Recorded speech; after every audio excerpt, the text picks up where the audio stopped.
రాయలసీమ ఎత్తిపోతల పథకం అయితే రాయలసీమకు సంబంధించిన ఇరిగేషన్ ప్రాజెక్టుల విషయమై మొత్తం అన్ని జిల్లాలు కూడా తిరగడం జరుగుతుంది. ఆ భాగంగానే ఈరోజు నంద్యాల జిల్లాకు సంబంధించిన ఈ గోర్కల్ రిజర్వాయర్ అయితేనే, మౌకు రిజర్వాయర్ అయితేనే కూడా తిరిగి ఇక్కడ రైతులకు ఏమి ఇబ్బంది జరుగుతుంది, గత కొన్ని సంవత్సరాల నుంచి కూడా ఈ కట్ట కుంగిపోవడం, నీళ్లు సరిగా రాకపోవడం, రైతులకు ఇబ్బంది ఉండే పరిస్థితి. ఇప్పుడు చూస్తే మనకు శ్రీశైలం రిజర్వాయర్లో నీళ్లు ఉండి కూడా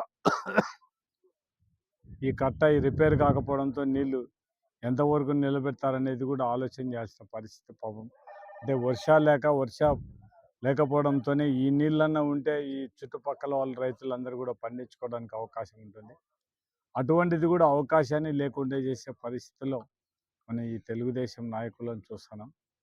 అంతకుముందే ఈ రివిట్మెంట్ బాగలేదని తెలిసి కూడా ఏప్రిల్ నుంచే వర్క్ మొదలు పెట్టాల్సింది జూన్ నుంచి మొదలుపెట్టి లాస్ట్కు ఆగస్ట్ అయినా కూడా కంప్లీట్ చేయకపోవడం మాత్రం ఒక దురదృష్టకరం. ఇప్పుడు ఆల్రెడీ శ్రీశైలం రిజర్వాయర్లు వదిలిపెడితే వచ్చి కోరుకోలో ఉంటే ఎంతవరకు ఏ కెపాసిటీ వరకు నిలబెడతారనేది కూడా అర్థం కాని పరిస్థితి.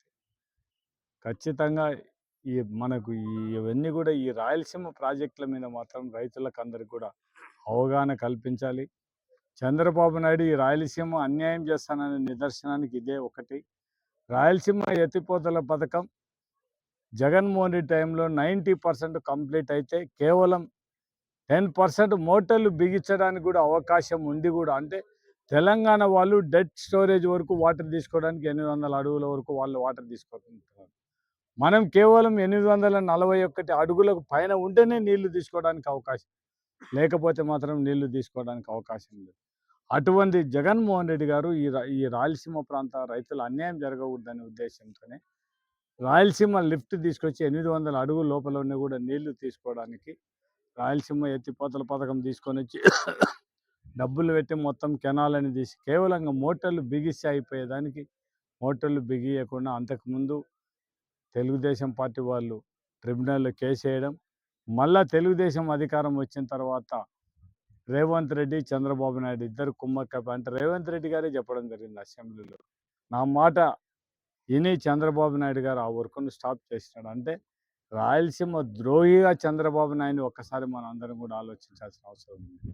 ఈ ప్రాంతానికి అన్యాయం జరుగుతుంటే రోజు తెలంగాణ 8 టీఎంసీలు నీళ్లు తీసుకుంటుంటే మనం ఒక్క చుక్క కూడా తీసుకోవడానికి అవకాశం లేకపోతే ఎట్లా ఒక్కసారి ఆలోచించాలి.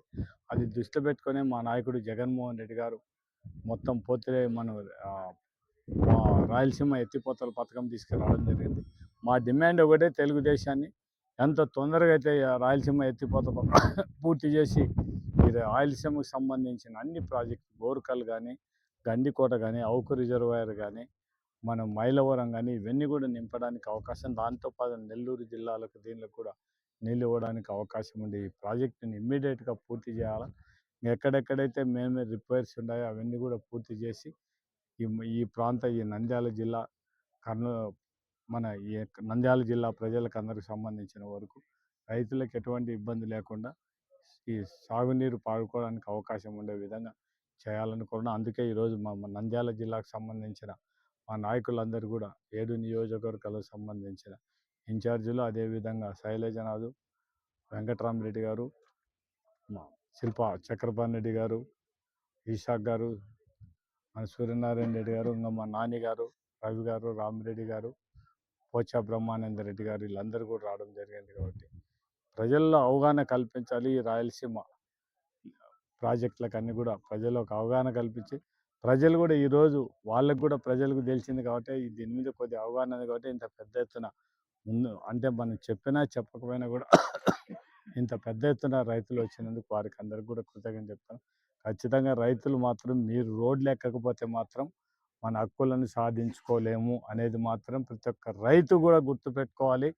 మీరు ఏదో మీ ఇళ్ళలో కూర్చొని ఏదో మేము ఈ ప్రెస్ మీట్లు పెట్టాం, ఓటు మాట్లాడితే కానే కాదు. మేము మాతో పాటు మీరు కూడా రోడ్లు ఎక్కాలి, మీతో పాటు మేము కూడా రోడ్లు ఎక్కడానికి సిద్ధంగా ఉన్నాం. మన హక్కుల కోసం మన ఇంట్లో కూర్చుంటే మన హక్కులు ఎవరం సాధించలేము. ఖచ్చితంగా హక్కుల కోసం మనం పోరాడాల్సిందే తప్ప దివంగత నేత రాజశేఖర రెడ్డి గారు లేపాక్షి నుంచి పోతిరెడ్డిపాడు వరకు పాదయాత్ర చేయగలిగినాడు కాబట్టే ఈరోజు ఈ ఇరిగేషన్ ప్రాజెక్టులకు మోక్షం వచ్చింది. మనకు అట్లా మేము కూడా మీతో పాటు మీ మీ ఏదైతే ఉన్నాయో దాని కోసం పనిచేయడానికి సిద్ధంగా ఉన్నాం. మీ సపోర్ట్ లేకపోతే ఏం చేయలేం. మీరు ఎంతవరకు సపోర్ట్ ఇస్తే మేము మీకోసం సాధించడానికి మేము సిద్ధంగా ఉన్నామని మాత్రం నేను ఈ సభాముఖంగా విజ్ఞప్తి